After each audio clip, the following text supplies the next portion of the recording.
Not so long ago, we were part of something truly magical, and now we're opening a whole new chapter.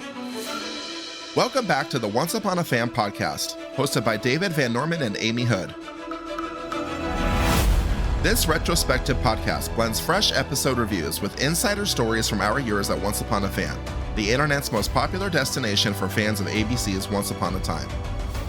Once Upon a Fan, I like it. When she's evil.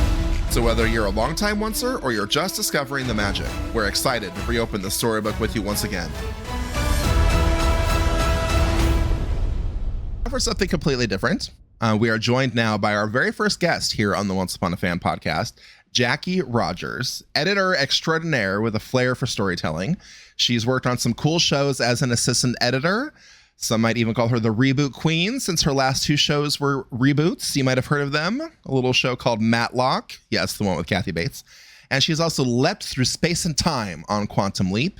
And with any luck, she'll be working on another reboot sometime in the future. For a major throwback and fun podcast fact, she also cut the newscasts for the Once Upon a Fan website back in its heyday. And yeah, she's probably the only person out here still shipping Wooden Swan in 2025. Please welcome everybody, Jacqueline Rogers. Hello, Jackie.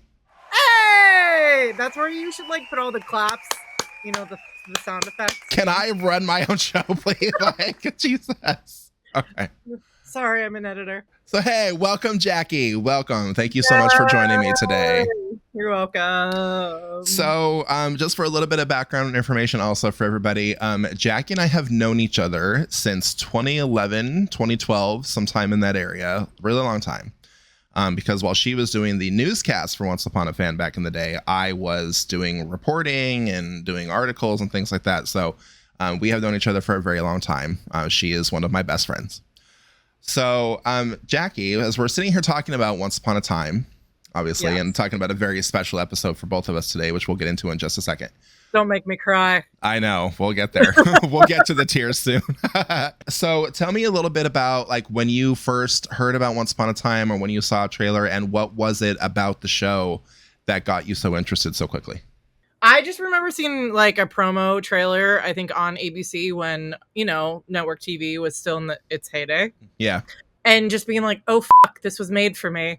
Because it brought in all my entire love for Disney. Who knew that Snow White had a daughter? And then ended up loving the show so much that I ran around in Florida heat with a terrible ass wig, wearing my red fake leather red jacket at a Halloween party, and had to go meet Snow White and the Prince dressed as Emma Swan. Yeah, I just sort of, I've always loved Disney, quite literally, and have worked for the company on and off specifically, and it brought my love of fairy tales to the screen. And yeah, because at that point, as we talked about a few times on the show, Disney had not done their live action adaptations of any of their animated films at that point. So seeing Once Upon a Time was a really unique experience in that way, because we'd never seen anything like it before. Yeah. Right? It's still the best, I feel live action that's out there. With all due respect to everybody who has ever played the Evil Queen, Lana Parrilla has always and will always be the Evil Queen. She is the best version of that character ever. So yeah. This is true. Even though, we won't talk about my kind of distaste for Regina, but anyways. Well, a lot of people have a distaste for Regina. It's funny to look back at the show. I love you. Was never a fan of Regina. And she's the villain, so, or one of them at least, so that's totally understandable. Sorry, I'm interrupting you, but to be fair, you know me, and I do not like my villains. I was gonna say, you're not a villains person. Yeah, I like my complicated female characters, but yes, I do not like my villains. Yeah, and that's totally fine. Not everybody has to have the same love of villains as so many other people do, that I myself do. I'm a huge villains fan, so look at my entire room right now. It's all filled with just heroes. So, yes. Well, because you're a very hopeful, positive person, so the villain storylines don't normally tend to be, your brand, at all. That's just not you, and that's totally fine. Actually, you want to hear? I have not told you this. You want to hear something funny? Sure. So you do know that I just got out of therapy about an hour ago, right? Yeah. Guess what our topic of therapy was today. Being hopeful in the face of adversity. Being hopeful and hope in general. Wow. Was that on purpose? This is hilarious because no, it wasn't on purpose because I'm about to go talk about hope with one of my best friends on his podcast about a show about hope in general when it comes down to everything, especially with the conversation that we're going to talk about. And then, like, you know, one of the things my therapist said today said that there's no place for hopelessness. Wow. What a sign. I know, right? Jesus. So was it the hopeful nature of the show that endeared you so much to Emma Swan, or was it something else? Like, what was it about Emma's character specifically that made you love her so much? It was just her journey of hope, being hopeful and hopefulness in general, right? Because there was a lack of is not a great word either, but she had an entire journey to get there, to find, you know, from the pilot to where she ends up at the end of season 1. Yeah, Emma has a really significant arc in the first season, getting from a non-believer to finally accepting who she is, believing in magic, breaking the curse, that whole thing. It's just, she's not aware of it, I think, right? She's, throughout the season she's making realizations. And you know who the number one person, other than, she doesn't know this, her parents, talks about hope. Do you know who it is? Do you know who it is? Gee, is it August? Oh yeah! Oh my god! It's so weird! So weird how this happens. Oh my god! It is hilarious to me how much you really do still ship Wooden Swan. Even now. No, I'm a Swanfire person, you know, till the end of time. You know that. So I totally, you know, I get it. Yeah, Emma does have a really unique journey, and I feel like, you know, apart from like all of the animated, you know, films, I would still consider her a Disney character now, and I think that she has probably the most complicated like hero arc out of any of like the kind of princess type characters. Maybe it's just because the length of time that we spend with her.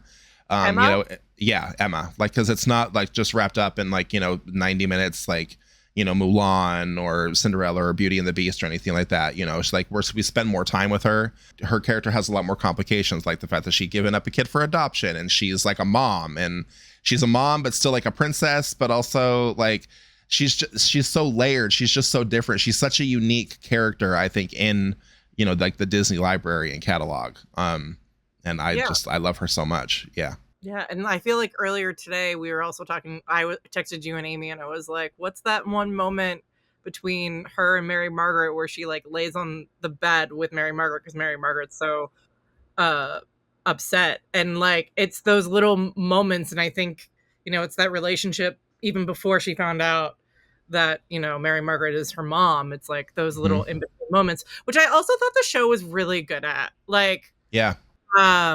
A lot is showing the in-between moments rather than like the bigger picture. Obviously they had it, but like showing us there's those little moments, whether it's those touching moments or it's, you know, the moment about hope, or even when she's talking to her mom and she calls herself an orphan in season 2, right? Like, those small little character beats that, you know, where she says so much without really saying anything at all sometimes. Yeah.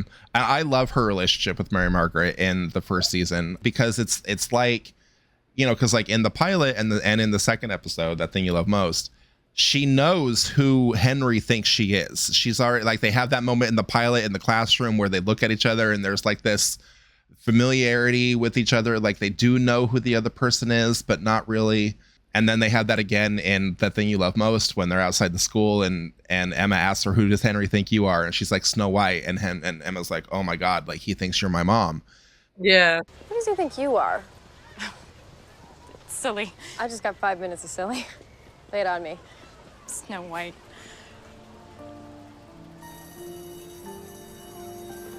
Who does he think you are?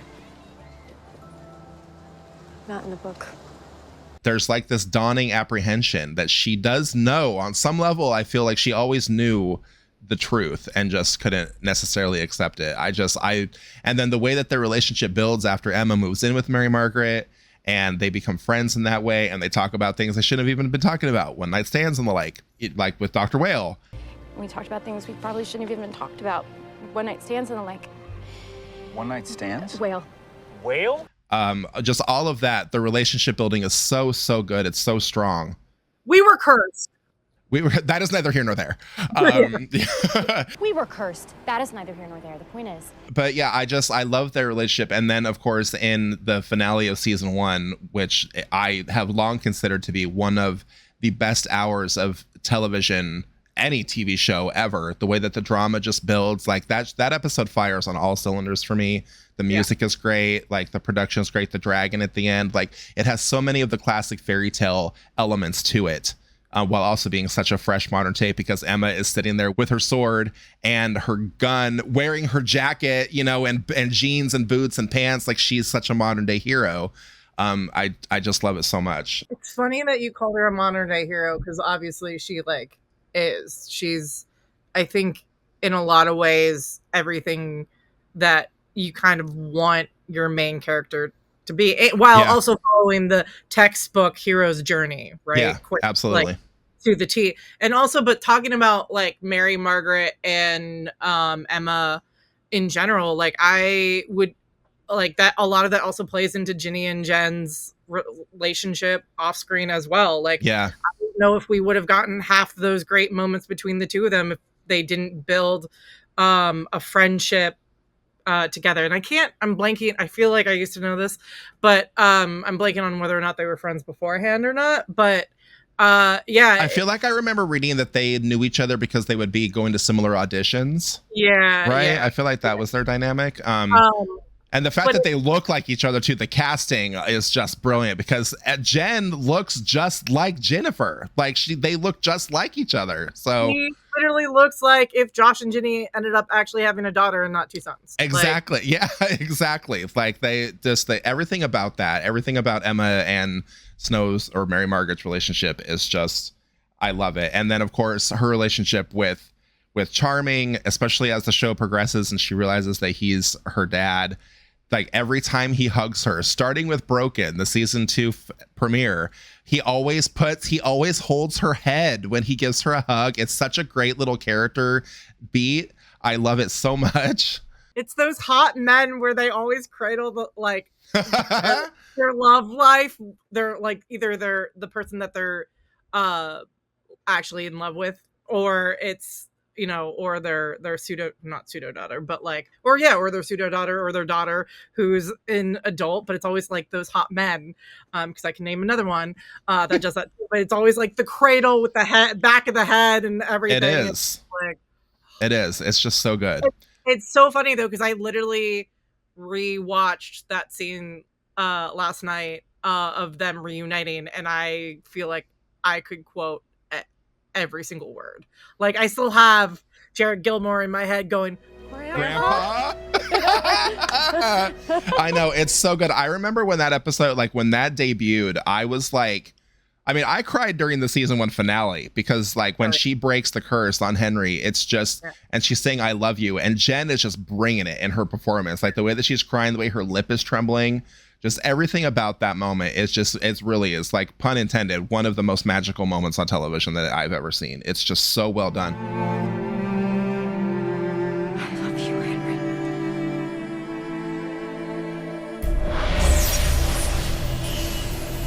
But also, like, seeing a mother who loves her child in such a way that she was willing to do everything that she did for him, fighting the dragon and putting herself at risk in that way to save him. For somebody like me who didn't necessarily have a close relationship with his mother, who would have loved to have had a mother like Emma, so much of my attachment to her, I think, is kind of built in that. Like it's a mix of her personifying the kind of mother that I wish that I had, along with Snow White, but also her being the kind of person that I wanted to be. Which is kind of what brings me into The Price of Gold, the episode that we are here today to discuss, because it has the famous scene, the speech that she is so known for, the one that all of us, oncers from back in the day know her for, which we'll just roll a little clip of that right now for the audience. Here we go. People are going to tell you who you are your whole life. You just got to punch back and say, no, this is who I am. You want people to look at you differently? Make them. You want to change things, you're going to have to go out there and change them yourself, because there are no fairy godmothers in this world. So yeah, I remember for me, speaking from my experience, like Once Upon a Time came out 3 years after my mom had passed away. And at that point, I was really in the grips of grief and depression and everything that comes along with losing a parent. And I had I always tell people, there was no color in my life at all. I wasn't excited about anything. I was basically just existing. I wasn't really living. Just kind of waiting for the day that I would join my mom, honestly, as dark as that sounds, but it's just the truth. And then when Once Upon a Time came out, that was the thing that got me out of that grief. It was the first time in 3 years that I had something that I was looking forward to, something that I was excited about. It became the light at the end of the tunnel. It lit the candle, the blue star candle at the end of the tunnel, that got me out of that despair. And then when this episode dropped, when The Price of Gold dropped and she had that speech, it really did hit me like a ton of bricks, because it was the first time that I had the realization of your mom is always going to be gone. You're going to have to figure out a way to live with that. You can't just drop anchor in this emotional space. You have to figure out how to live your life outside of this grief and figure out a way to go on.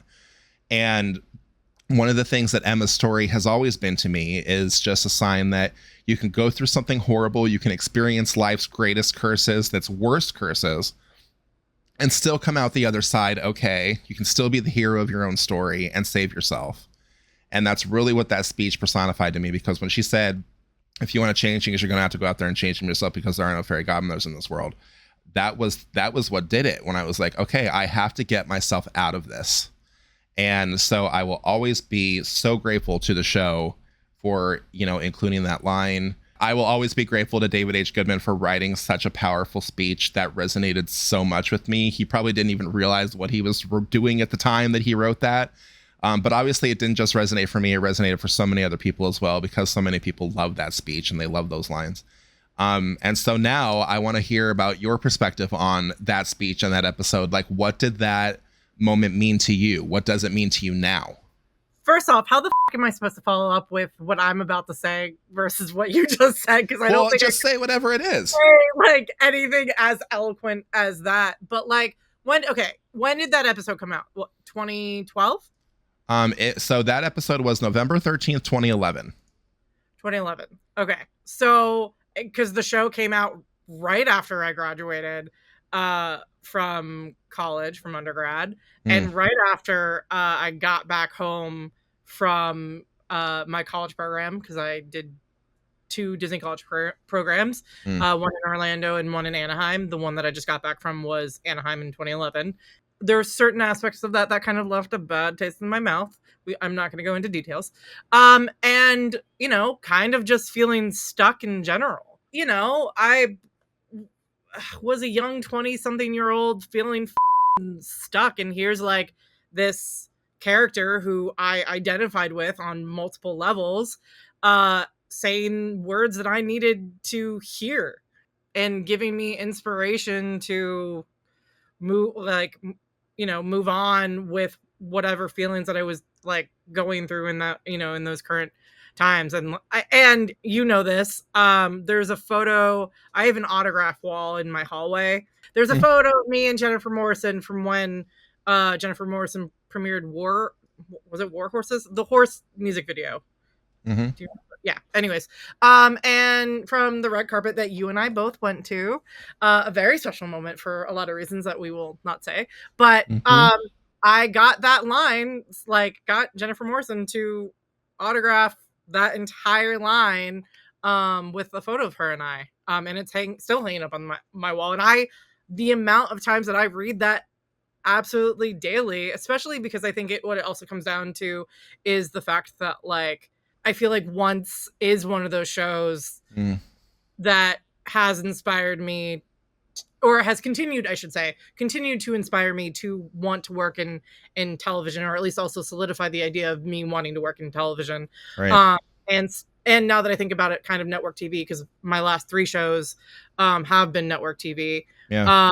And I'm not going to be able to say things eloquently, but it's just the constant reminder of it's okay. One, it's okay to be who you are, right? Yeah. Yeah. When the world, like when people are telling you no, you do just have to like fight through that noise to tell people where you belong. Mm-hmm. Whether that's in like a professional space or amongst your family or friends or whatever, it's like pushing through that noise and not necessarily listening to it. So yeah. Yeah. No, I completely agree. It's something that like every time I'm ready to give up on myself in some way. Anytime I'm ready to even give up on like, whether it's doing this podcast or, writing the TV show I've been writing for years. It's You're writing a TV show?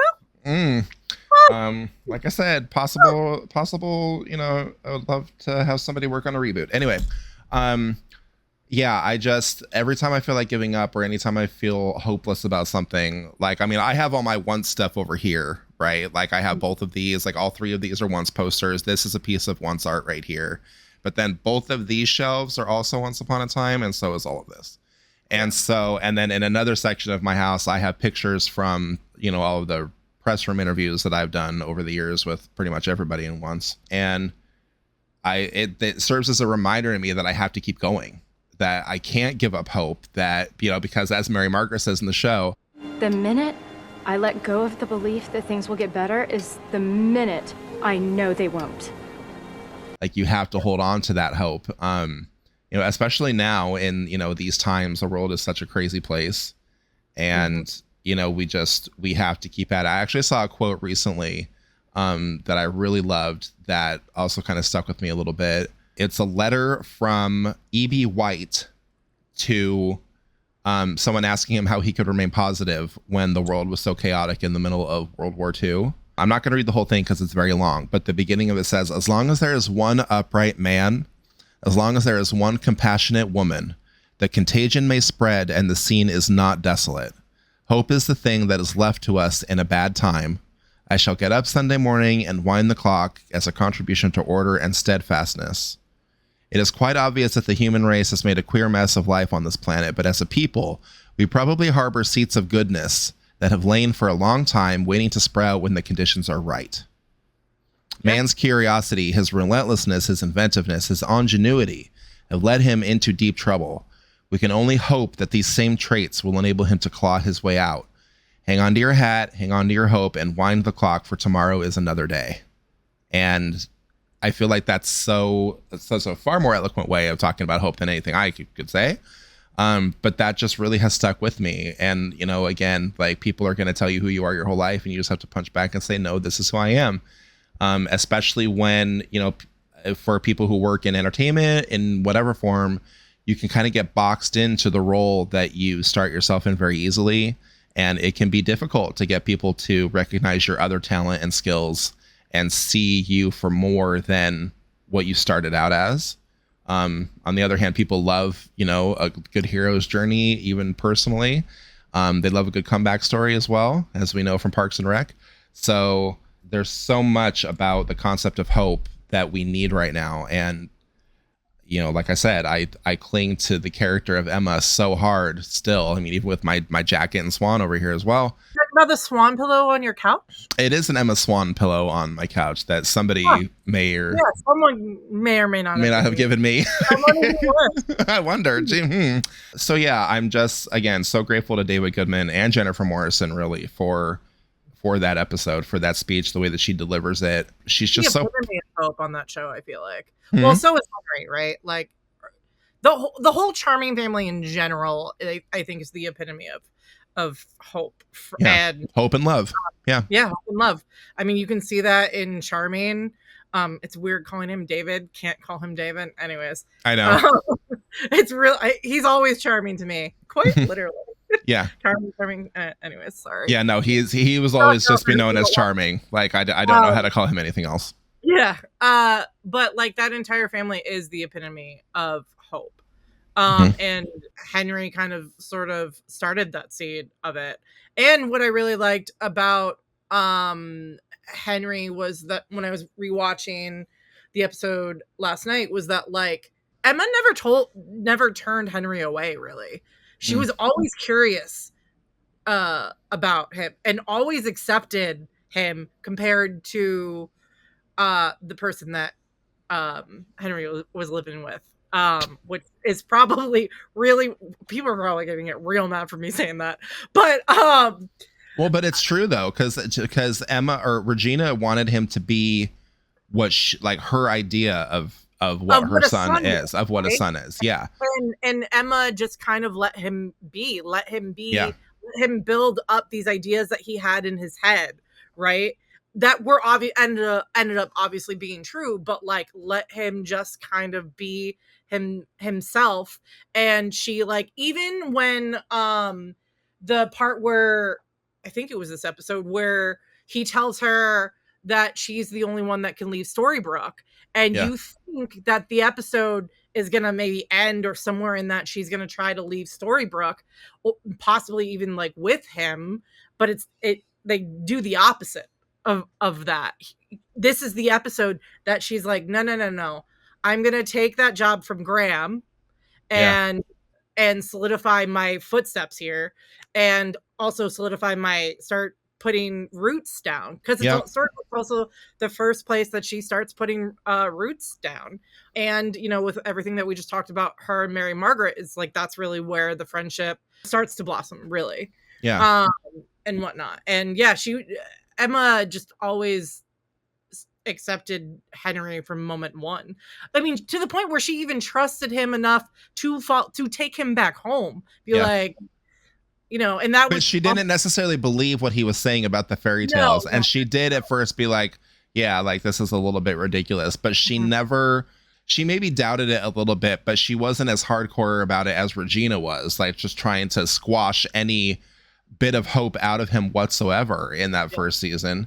And it's so funny because like the dynamic with Regina, the thing in the pilot that definitely changed from, I think, concept to and the filming of the pilot to even the end of the first season, is that the thing that gets Emma to stay in town is that when she asks Regina, do you love him? Regina says no, and Emma knows that she's lying. Regina is lying in that moment, and that is what gets Emma to stay. And then by the end of the first season, Regina is telling Henry that she does love him. And I actually did believe her in that moment. Like I didn't think that you could kind of see her growth a little bit. I mean, mind you, at that point, I still wanted her to get her comeuppance. Like she was still really like the villain of the story along with Rumple. But I did believe that she loved him. But then that dynamic totally changed to where by the end of the show, they were, kind of co-parenting him. He was allowed to have both of them and love them both. And, Regina had accepted that Emma wasn't replacing her in any way. The way that Henry contributed, and Emma actually, the way that they contributed to Regina's growth, I always thought was pretty extreme, because by the end of it, along with Lana's performance, like she was an anti-hero in a way. Oh, for sure. I mean, I think Regina definitely she was a straight up villain in season 1. I'm sorry, y'all, if you're watching. She was. But then definitely becomes an anti-hero.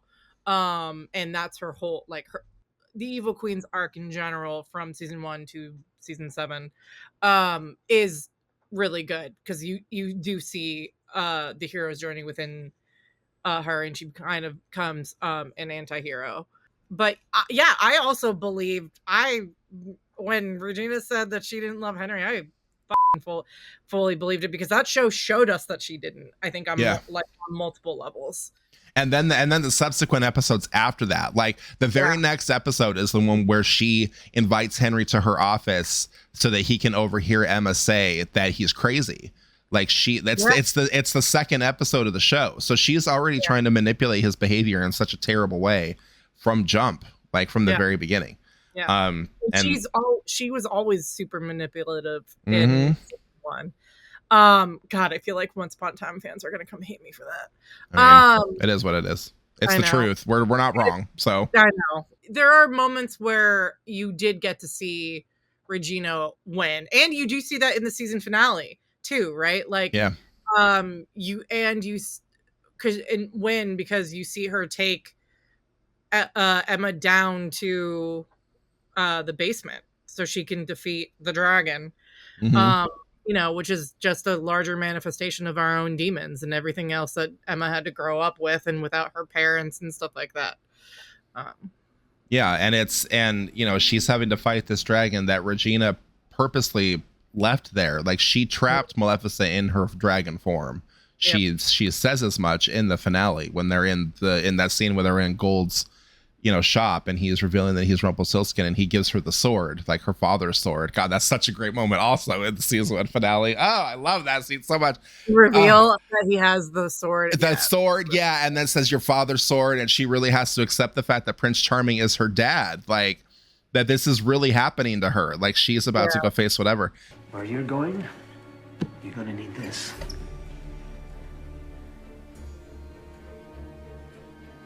What is that?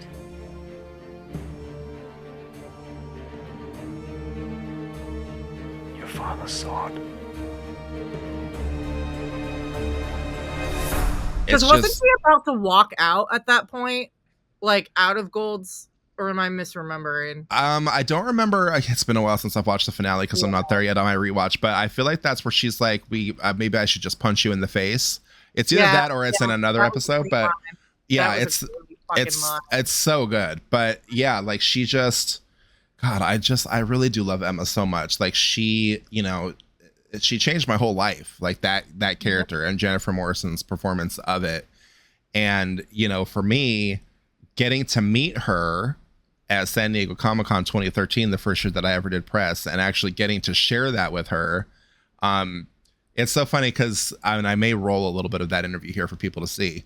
But when I'm talking to her, you can actually see there's a moment where I'm like, okay, yes, so, and there's a pause.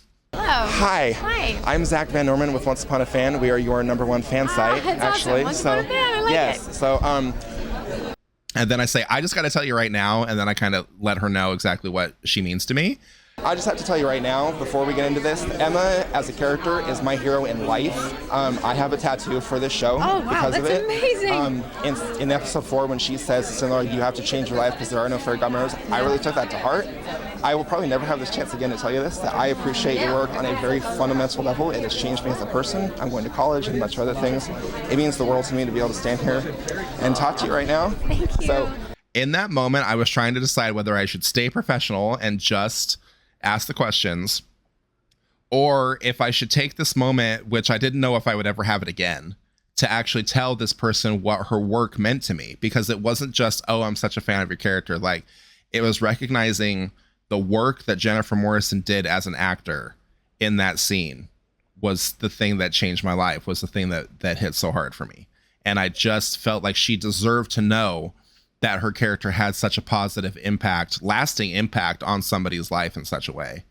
Like, that was important for me to tell her. And then, of course, as I heard about after the fact, so many people loved that interview and connected to it, because when I asked her for her advice for people, she said, You know, be brave enough to be yourself and be good to each other. And and that quote went around and around the internet back in the day. Like, I saw merch with that line on it.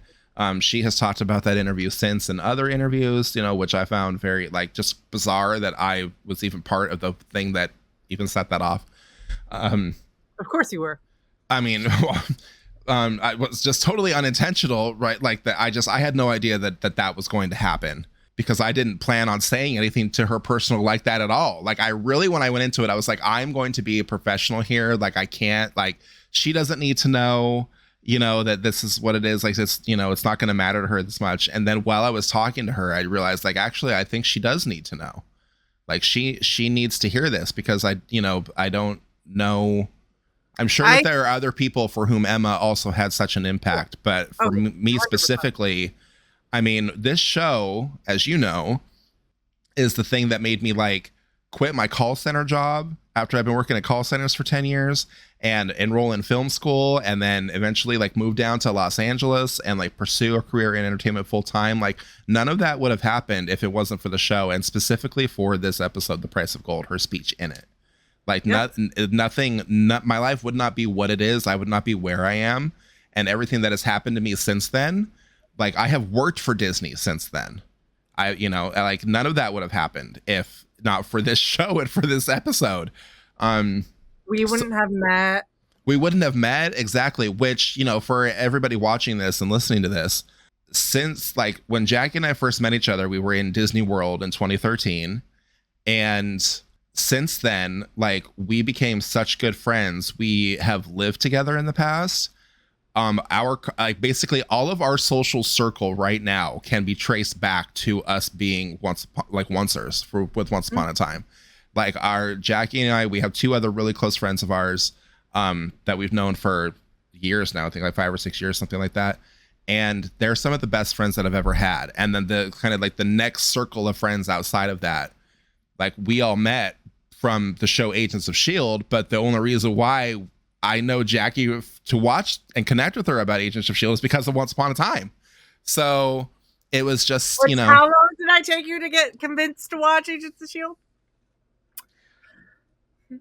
Many years, yeah. like 7 years, 7 years. Quite literally until right before season 7. Yeah, because I didn't watch Agents of S.H.I.E.L.D. for the first time until the pandemic happened, and Jackie and I were living together. We were roommates at the time, and we literally forced you to watch. And I'm so glad that you did, because even now I consider it one of Marvel's best television shows. I know that we differ on opinion, but and those it Disney really is. Those Disney Plus TV shows would not exist. Feige, I'm sorry, but it's true. You cannot acknowledge Agents of S.H.I.E.L.D., but those Disney Plus TV shows would not exist if it was not for the chance that ABC and Disney took on Marvel's Agents of S.H.I.E.L.D. and the work that Jed and Mo did, and all the rest and all the other and stuff like that. But that is so true. Literally, especially in like today's day and age, when you think about how studios look at TV shows, there is absolutely no way we would have any of those Marvel shows right now if it was not for Agents of S.H.I.E.L.D. And the flagship, like their flagship show. Because just to like sidebar on that for a second, for anybody who hasn't watched Agents of S.H.I.E.L.D., or even for the people who have, the work that is done on Agents of S.H.I.E.L.D. is some of the best character development. It has some of the most touching moments. Like there is a character in the show named Enoch in the later seasons, and he has a scene with Chloe and Clark, with Chloe Bennett's oh my god, I almost said Daisy Ridley. Daisy Johnson and Clark Gregg's Phil Coulson. That is one of the most touching scenes of any show that I've ever seen, and talks about death in such a philosophical and eloquent way that I have never really heard before or since. And the man's delivery is just amazing. Like the actor who played Enoch, like it is outstanding. It remains a highlight of that show for me.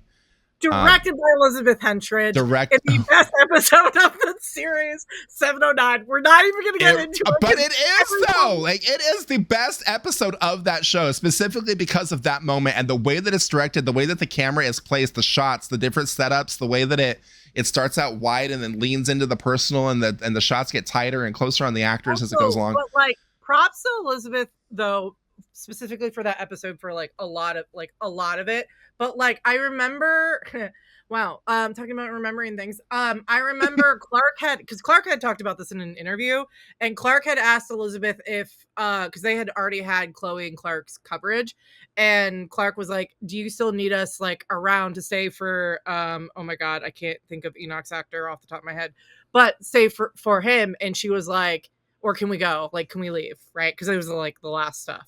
And she was like, no, you have to stay. She like made them stay. And like, I don't think that scene would be even half the way it was if Clark and Chloe had left. Yeah. So props to Elizabeth Hentridge on that scene. We all know my favorite scene in that episode, which is still Daniel Sousa and Daisy Johnson. Speaking of ships, look, I just need like a really good like ship to get me into a show. Like yeah. I mean, it was the same thing when I was on Quantum Leap. Like, I was such a huge Ben and Addison fan. Like, I loved their relationship on the show. On Quantum Leap? On Quantum, yep. We called them, I don't know if it was me, but we called them Batty. They never, I don't think like anybody else had like a ship name, but we called them Batty. But I always needed like some type of like ship on the show, and like August was like my big thing on Once. And he was a huge player of the reason of why Emma started to believe and also get, believe in hope in general. He is the catalyst for that. I also really love, and one of the things that I really loved was like, I remember watching fan edits back in the day. And there was never like that much with August, unfortunately, especially after season 2. Sad trombone. But like I remember watching fan edits, and like one of the main edits was it wasn't Purse of Gold, but it's like the one where they're all in the kitchen after Mary Margaret gets out of jail, and like August and is that when he's installing the door jam to stop people from getting in the apartment? No. So him fixing the door was the stranger. When I was watching those fan edits, like one of those moments was always like them, August and Henry, like at the table, and he just like gently like puts his hand on like Henry, like in a father figure way or whatever. I was always like, God, they would make this cute little family. Thank God fan fiction exists. Like, so for anybody who doesn't know what Wooden Swan is, can you explain what that ship is for us? Well, it's me shipping August Booth and Emma Swan together, because also her and Ian Bailey had a ton of chemistry together, and I very much would have enjoyed the love triangle, or a love triangle between her, like Emma and Neil and August. I just think it would have been pretty great. But that would have been interesting. Which, speaking of Neil, I think that we can't let this episode, I know we're talking about the price of gold and everything, but I feel like while we're sitting here talking about Emma, the kind of like the little mini trilogy of episodes in season 2, but especially the episode Manhattan, where she goes with Gold and Henry to Manhattan to track down his son, and then finds out that it's Neil and Henry's dad. And so we get this in the space of like 30 seconds. There's like this reveal that Gold finds out that Neil is there, and then and that's his son, and they see each other. And then just a few seconds later is the reveal that, oh, he's Henry's dad. And Gold knows it first. And then after Neil sees Henry is when Neil figures out that he's Henry's dad. And so in the space of literally like a minute, the whole dynamic between Emma and Neil changes. The whole dynamic between her and Henry changes. Like everything changes in that episode. It's such a powerful moment. And again, Jen is bringing it. Michael Raymond James was bringing it. Jared Gilmore, Robert Carlyle, like they were all like so locked in on that episode, and it is really like that is still one of my favorite episodes of the show with Manhattan, because it changed everything about it, established the family dynamic between all of them, and finally brought Henry's dad into the picture, because he was hinted at in the pilot. Like Regina asked, what about Henry's father? Do I have to worry about him? And Emma's like, nope, he doesn't even know. And then we see that paid off like 20, 30 some odd episodes later. Like it was just such great storytelling too. What are your thoughts on Manhattan? What do you think of that episode? I don't remember that episode that much. Oh, you're fired. Okay. I know. I do remember those moments, because I also remember it being just a big deal that Gold was leaving Storybrooke, right? Yeah, because nobody was supposed to be able to leave town, and it was only his magic gold scarf that got him out of there. Backstory. Wait, no, it's Tallahassee. You see the entire. That's when you see the history of Emma and Neil, and like when they first met, because she stole his car, which he had already stolen, so she stole a stolen car. Oh, God, we got lucky. We? This isn't your car either, is it? I stole a stolen car. Now, how about that drink? And then, their next scene is when she pretends to be pregnant. That guy's stealing this. God! Oh, God. Honey? I think it's time. He's ready? Oh, yeah. You didn't see him take the truck. Oh, it hurts really bad. You guys need help? Mister, you didn't see him Oh, take God. It hurts really bad. You want me to call an ambulance? No, it's fine. My car's up here. I know. Breathe, baby. God. Breathe. Let's go. In the convenience store, and they steal a bunch of stuff. And that's when he gives her the necklace. I got your keychain. You like it? Emma's necklace comes from Neil, and also in that moment when he's in the convenience store, the entire time. and there's a keychain in the convenience store that says Henry on it at the cash register. That I also don't remember. No, I do remember Manhattan being a standout of season 2. I think probably my favorite episode of season 2, if we're talking about season 2, was probably that one. Also, obviously, the season 2 opener. I mean, I was in not middle of Virginia, but I was at my best friend's. I went down to go see my best friend at Mary Washington, and we watched it with like a bunch of her friends and stuff. And like we had a whole freaking themed party. You know how much I love my themed parties. We had a whole themed Once Upon a Time season 2 party and stuff. That's also where I saw Doctor Who for the first time and then got scared of the Weeping Angels. But talking about Gold in general, I think The Price of Gold was the first episode, other than like maybe the pilot, where Emma and Gold interact, because like that's when he really introduces himself for the first time in The Price of Gold. Yeah, that's true. He does. Yeah. The other standout episode for season 2 for me, like Emma related at least, is Queen of Hearts, which was like the midwinter kind of finale almost. It's 209, because that's the episode where Cora tries to take Emma's heart and she can't. It's the first time that the Queen of Hearts can't take somebody's heart out. And that's when Emma does magic for the first time and like knocks her back with a wave of magic. And then that's when her and Mary Margaret return home from the Enchanted Forest. Why do you want to go to Storybrooke? Because my daughter needs me. And now I'm going to give her the one thing she's always wanted. Your heart. Goodbye, Snow. No! Emma! Oh, you foolish girl. Don't you know? Love is weakness. No.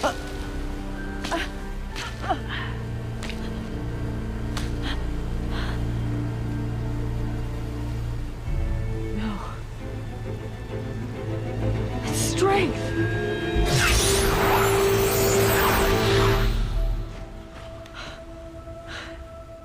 What was that?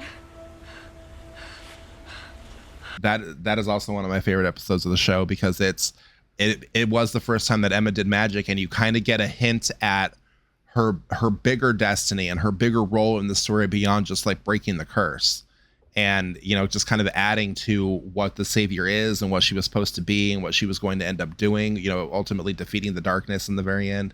Emma has so many great, those early years of Once Upon a Time were just so, they were really poignant. There was a lot of good stuff throughout the whole series run, but those first couple of seasons really were just, there was something a little bit different about them. I think something about it felt different. It played different. And I'm not sure that their initial plans for, the story back then, it definitely changed over time. I think that they had different, intentions when they first started those first couple of seasons, and then it went a different direction. Yeah, because I feel like I remember reading somewhere, and I may be wrong on this, listeners, I'm so sorry, but I feel like I remember reading that originally their plan for the show overall was for Emma to break the curse in the end, like in the finale, like the end of the series, not the end of the first season. But then they realized that it would be more interesting to see the aftermath of breaking the curse and to play with the dynamics there. So they moved it to the end of season 1 instead. And then, the show became what it was. Like Eddie and Adam, like, I don't know. Genius. Genuinely genius. Because I don't know what they would have done between then and because that show went on with the main core cast went on for 6 years. 6 years, 6 seasons, and stuff. So I can't imagine what the show would have been like if the curse hadn't broken. Yeah. Yeah. And also the curse brought them. It brought them a whole nother dynamic. At what point also would we have gotten people, fairy tale characters slowly starting to remember, like going back to that opening of season 2, like the moment where Charming and Snow see each other for the first Oh my time. God, that is just when he Like, says Snow and she just whispers Charming and then they run in the middle of the intersection. Oh my God, it's so good. Snow!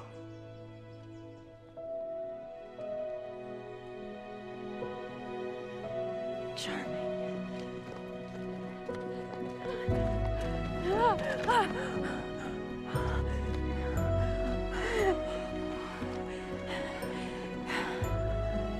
You found me. Did you ever doubt I would?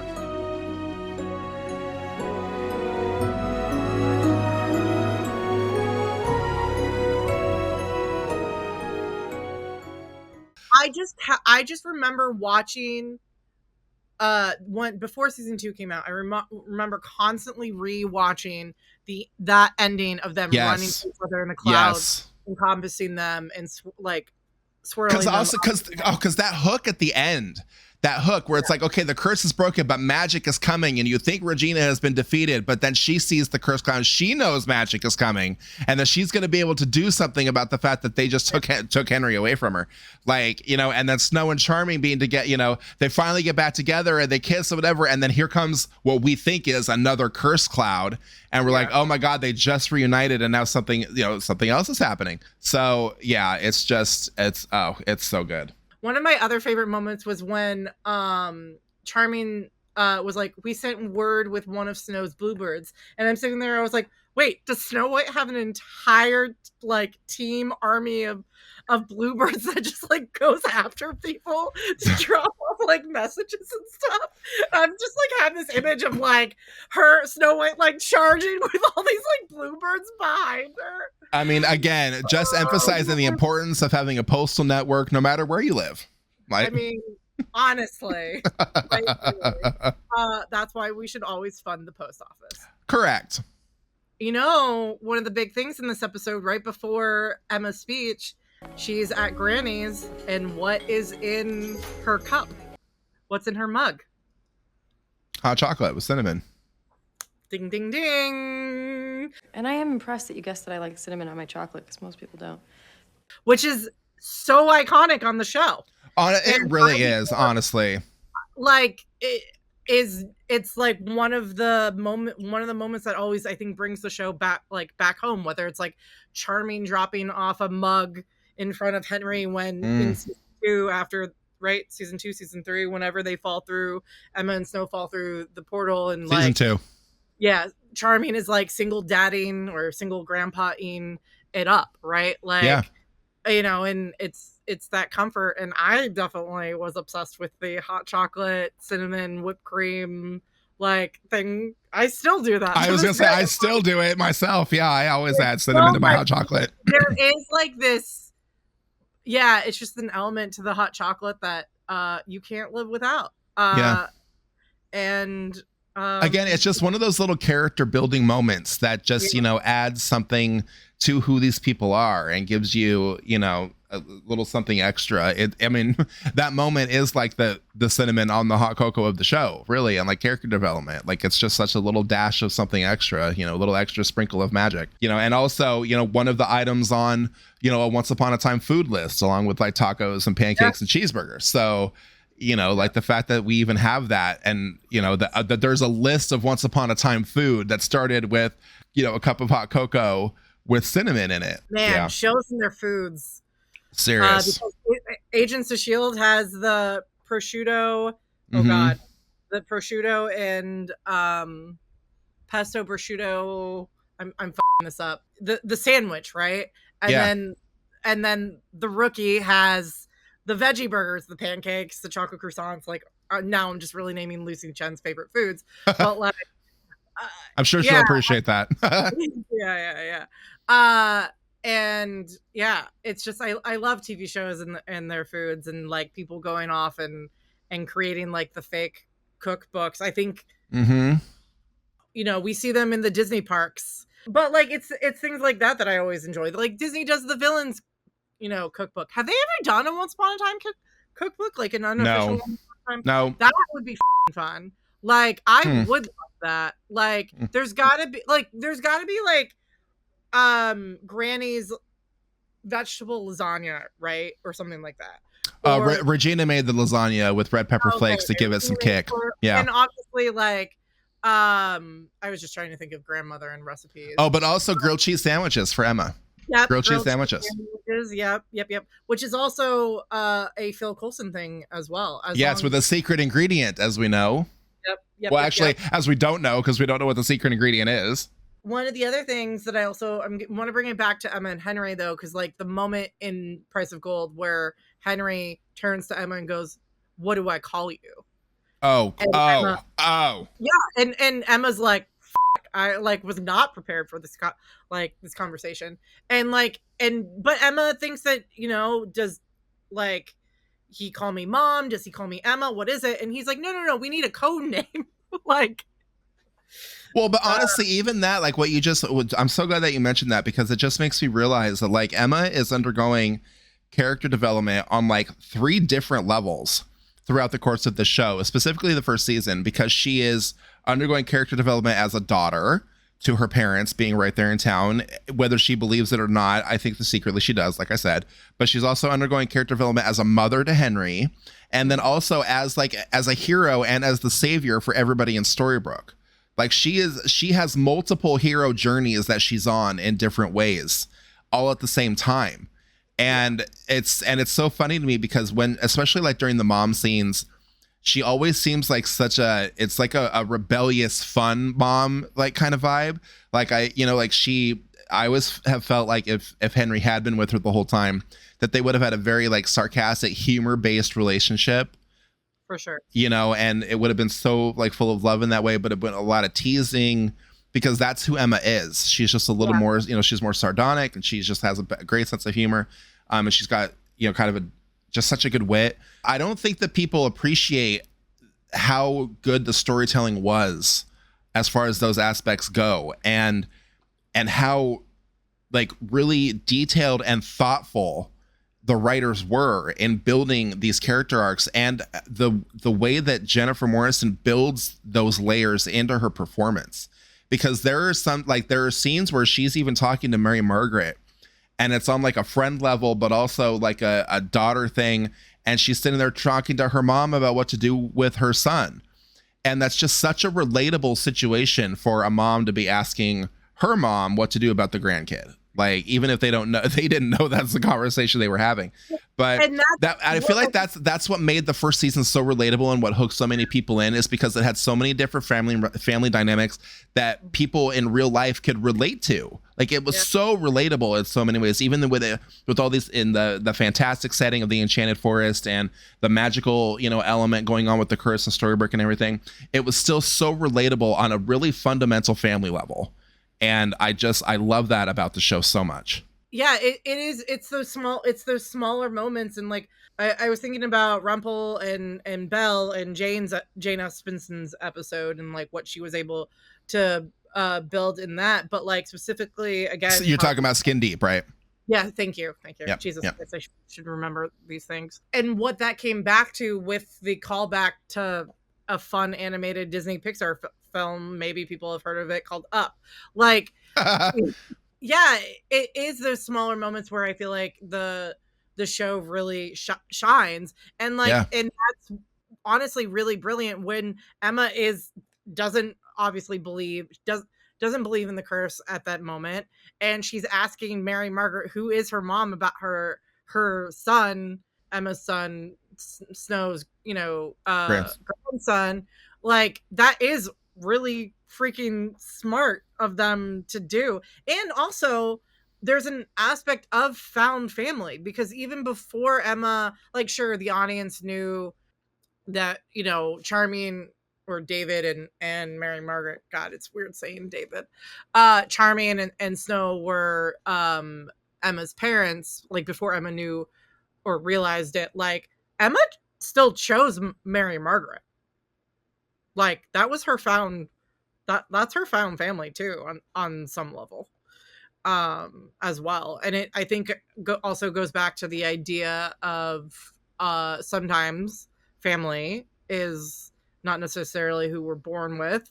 It's the people that we choose around us. And I mean, not to interrupt you, but like we are living proof of that.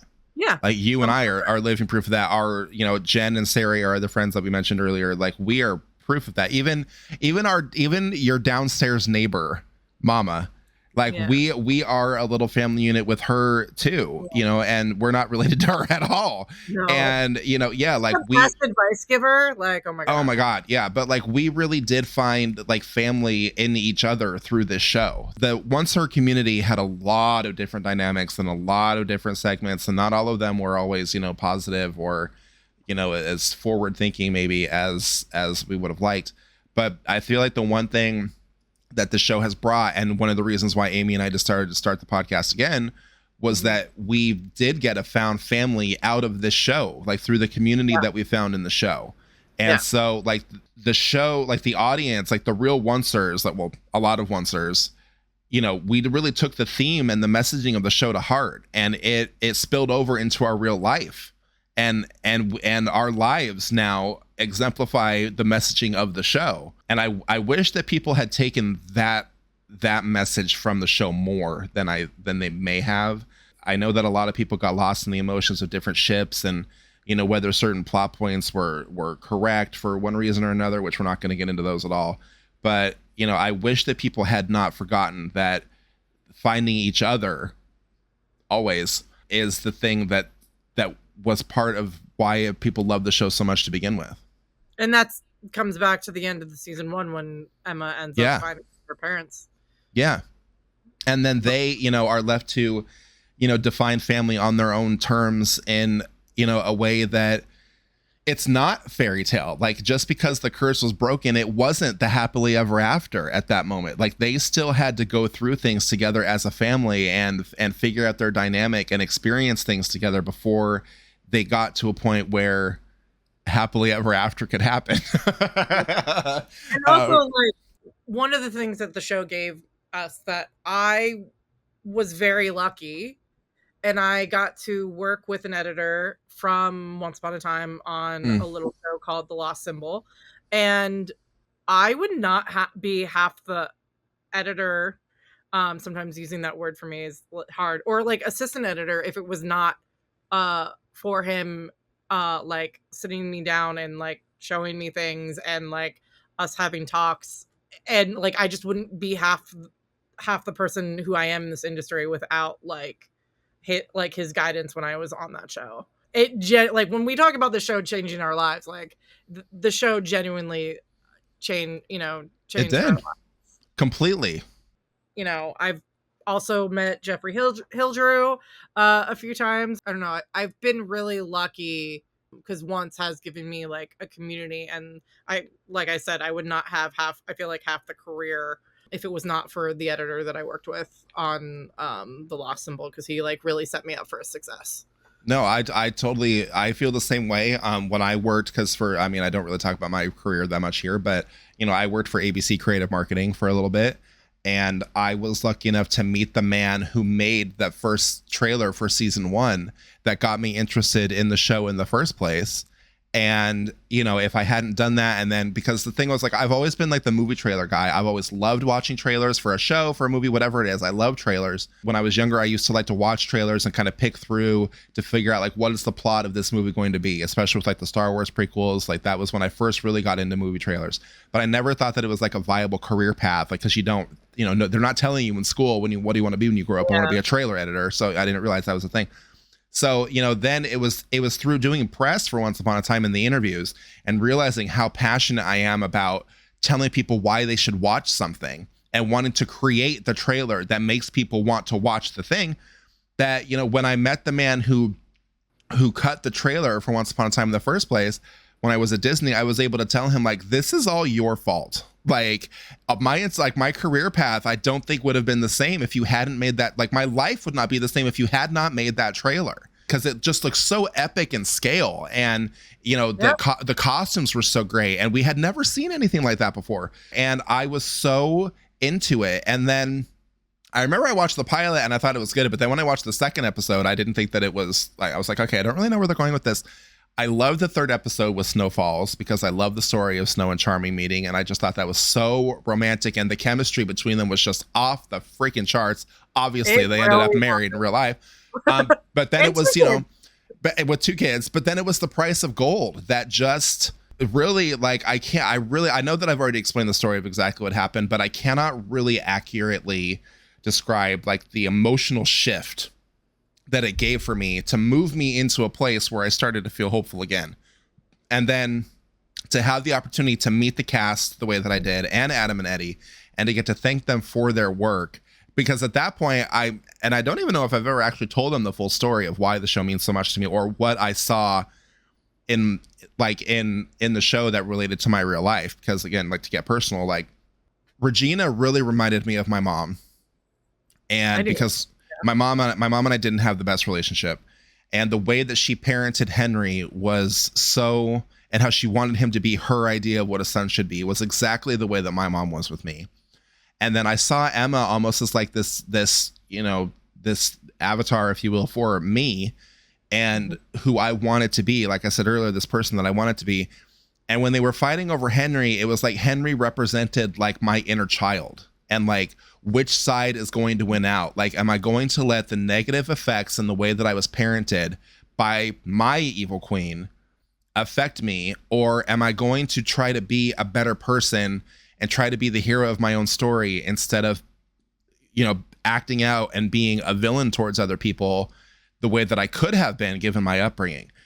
And so, like, this show was so deep for me. Like, and the price of gold, really, when Emma said, you have to change things yourself because there are no fairy godmothers, that was the moment that for me decided internally, like, I'm going to try to always be the best version of myself that I can be.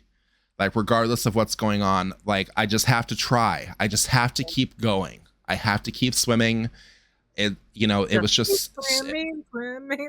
Right. Like, it was so important to my personal development, to like my development as a person, as a human being. Having, you know, like the character of Charming on the show and everything that he exemplified as far as like what kind of man that you could be heroic and strong and brave, but also like be sensitive and loving and caring. Like, he is such a great example of what a man could and should be for me. And like, God, Josh Dallas, God bless you, sir. Not just you, but like in general, I think there's, especially now, like, it would be so interesting to see people see a Once Upon a Time now, especially with like the way Charming is, because like there's so much, we see it every day, like within the news, like there's so much toxic masculinity like out there, and like Charming is such a good example of the like antithesis of toxic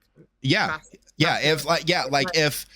the way that Emma and Regina are two sides of the same coin, like Josh Dallas's portrayal of Charming and the way that he's written is the reverse side of toxic masculinity. He is safe masculinity.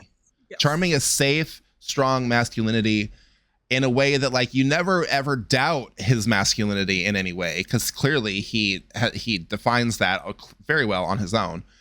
But he is also sensitive enough to hold his daughter's head when he gives her a hug, and to play swords with, you know, his grandson, and to let his wife and his daughter stand up for themselves and be, you know, strong in their own right without feeling the need to constantly defend them. Like, Snow White does not need his defense. Like, that's what they kind of show in the pilot. She grabs the sword from him. She is ready to defend herself and to defend her husband in that moment. It's like, not even and he just lets it happen. He has no qualms about it. It's not even just about family. It's also like, if you look at his outer friendships, right? His outer friendships with the Seven Dwarfs and Ruby and Granny, and like, it's like, even putting all the family aspects you know, aside, and even like that semi, like, I don't even necessarily want to call it a friendship, but like the relationship that he builds with Regina to like, you know, when everything is happening, he is like I was saying earlier, like he is single daddying daddy anyway. Wait, Pedro Pascal is not on this podcast? What? No, just Josh Dallas, at least his characters. Anyways, whew.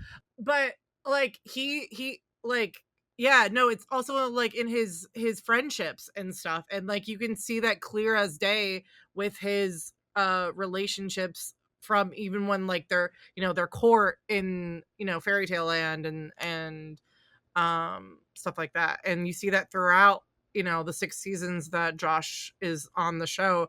And it wouldn't I again like it amazes me because it like the show's just perfectly casted from like every aspect, because like I can't imagine anybody else playing Charming other than No. Josh.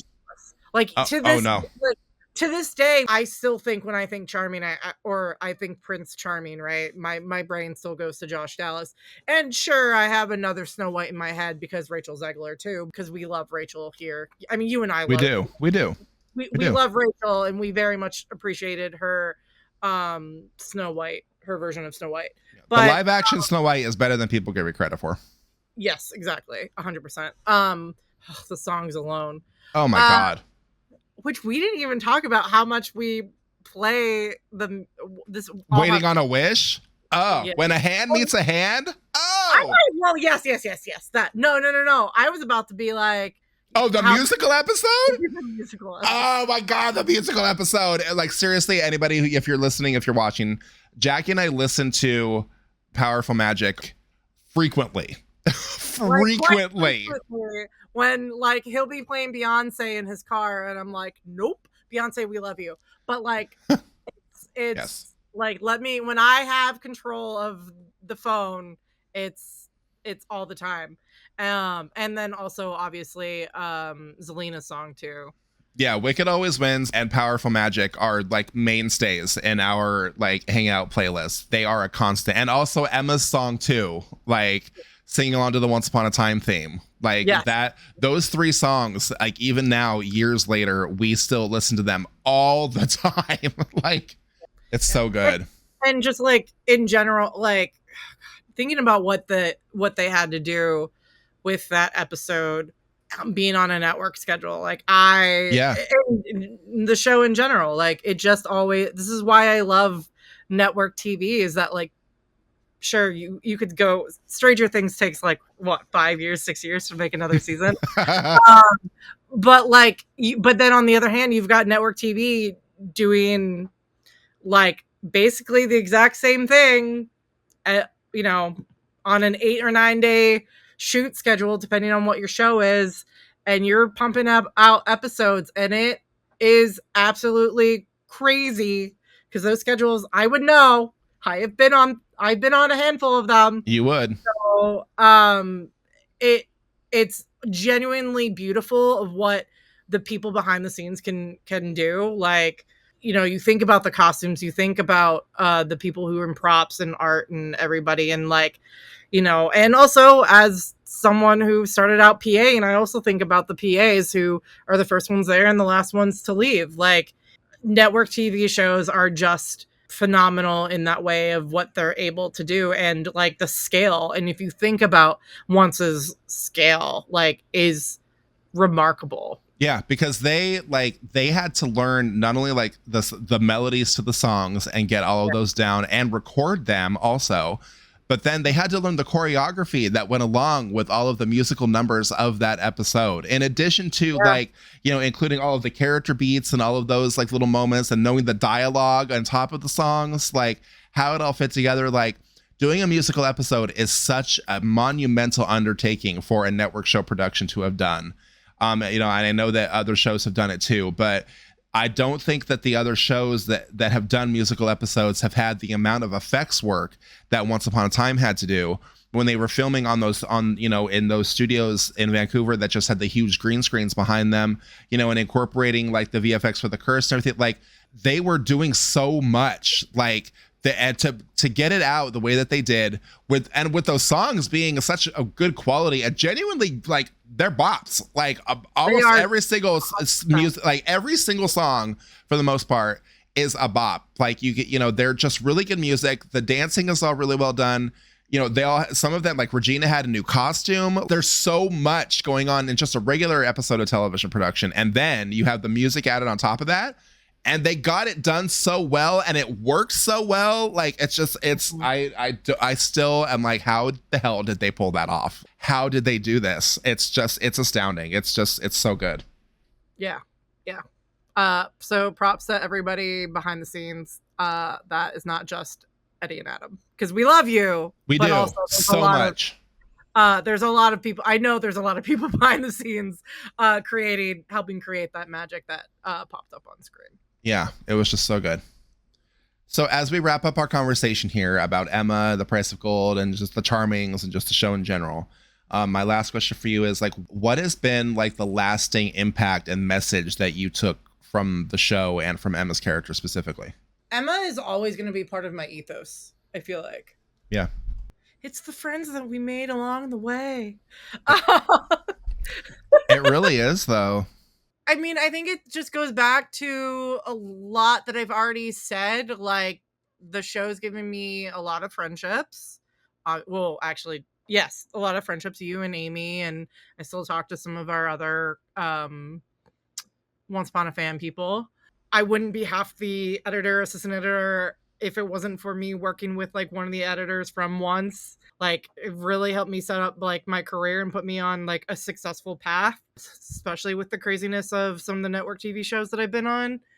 But like specifically talking about Emma, like I said, there's I think certain characters that will always be part of my ethos and be part of what not necessarily what I describe myself as, but like their blood runs through me, like runs through my veins.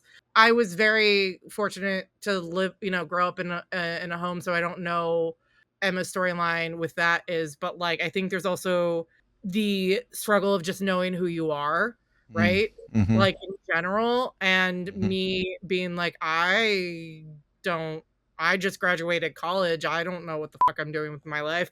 I also just, left a company that I really love, and now I'm back home in my parents. Like, where do I go from here? What do I do? I know I want to make my way back out to LA.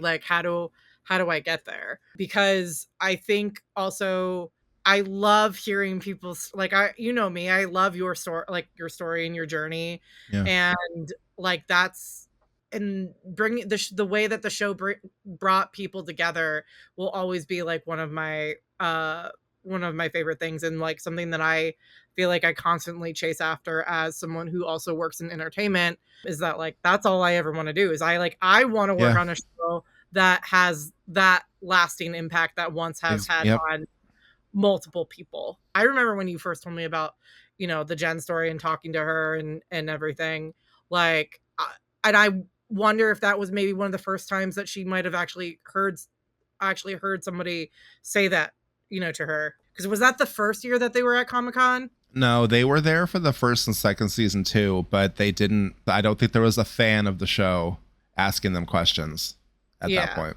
And that I could be wrong, but I feel like that might have been one of the first times that she might have heard that in person, because it was when Twitter was still in its like heyday, and it was still a good place. Yeah, and studios were making them, tweet a lot to help with numbers of the show and stuff. If I could ever have an impact on anything that I worked on as Once did on you and I, that's like the golden ticket. Yeah, that's all. I think about that. Like, I literally think about that all the time. I talk to my therapist all the time about it. Like, quite literally. Like, they set the bar up here. And like I said, Emma's just going to always be a part of me in so many ways. I was somewhere and I was like, every time I see a red leather jacket or you and I pass like a yellow bug. I remember when I was, oh god, I'm going off on a tangent, but like when I went for the season 2 premiere and I went down to Mary Washington to go see my friend, I had 2 Once Upon a Time shirts that I got off, I think like Redbubble or something, and I was wearing my Emma shirt and I came across her exact bug, and I was like, okay, this is weird, as you would now call it a sign, but yeah, like it's I don't know, yeah. Anyways, no, I feel you on that. Like I agree with you that like Emma will always be a part of me. Like that character has become part of my soul in ways that I don't even think I completely understand. One of the reasons why I wanted to get into entertainment marketing and why I love telling people here's why you should watch this thing is because I want to connect other people to stories and characters that they connect with, that hits for them the way that Emma did for me. And I want them to connect to stories that do for them what Once Upon a Time did for me in some way, because I consider myself living proof of the power of storytelling and how it can have an effect on the audience. I know the same is true for you. I know the same is true for our friends, you know, Sari and Jen and so many other people we know, like Sabine. And that's always what I've wanted my work to stand for, because I was so fortunate to have the opportunities that I did with this show and the people involved in it. And I never really understood why the universe gave that to me. And sometimes I still don't. The only goal that I can really have on this from this show is that I want to do for other people what it did for me. I want to create a lasting positive change and impact on somebody's life. And even if, you know, you don't get to meet everybody on your favorite TV show the way I did, or get to interview them in a Comic-Con press room the way that I did, because again, I understand that that's a very unique circumstance. I still want people to get a life-changing impact from something that they're watching, and something that inspires them to want to be a better person, or to try to grow in some way. You know, I want people to connect to something that gives them the courage to go back to school and pursue whatever that goal is, whether it has something to do with entertainment or not. You know, so that they can continue being the hero of their own story, whether it's in science or engineering or, you know, like whatever it is. For me, that has been the lasting impact of the show and of Emma's character, is that, you know, you can write your own happy ending. You can write your own happily ever after, and everything will be okay. Like you can really get through everything and find your own way to happiness. They say that we're not saving lives, which we're not. No. At all. But I think and by we're not saving lives, I'm specifically talking about people in the industry. But we're not literally going out there like paramedics and saving lives. Yeah.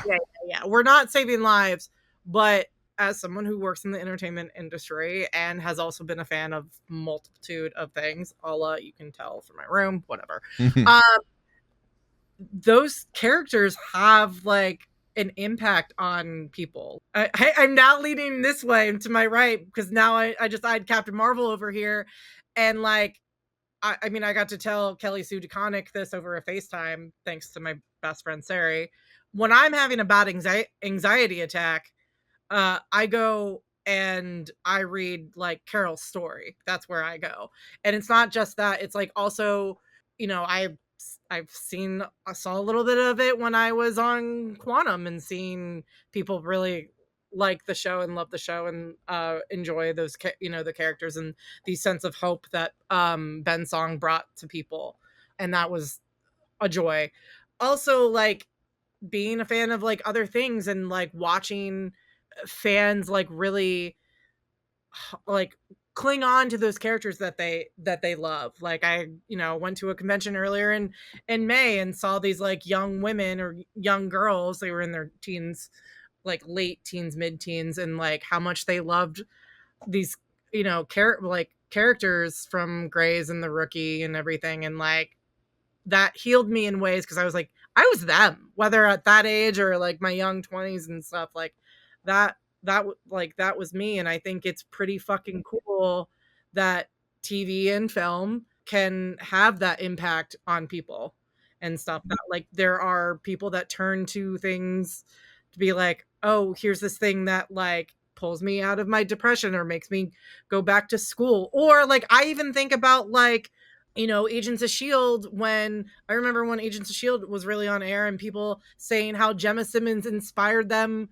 to get into science. And that's fucking dope, right? Like here's young women, you know, going into college and joining a male dominated field, and being like, I want to be a fucking scientist like Gemma Simmons. Like I think that's the coolest fucking thing on the, you know, on the face of the planet. Yeah, I agree. Yeah. So I think that's going to wrap it up for us here today on the Once Upon a Fan podcast. My thanks again to my best friend, one of my best friends I've ever had, Jackie Rogers, for joining me in this discussion. I hope that if you are watching and listening to this, that you get something out of Emma's story the way that we did. And we will see you guys next week. Thank you so much. Bye-bye.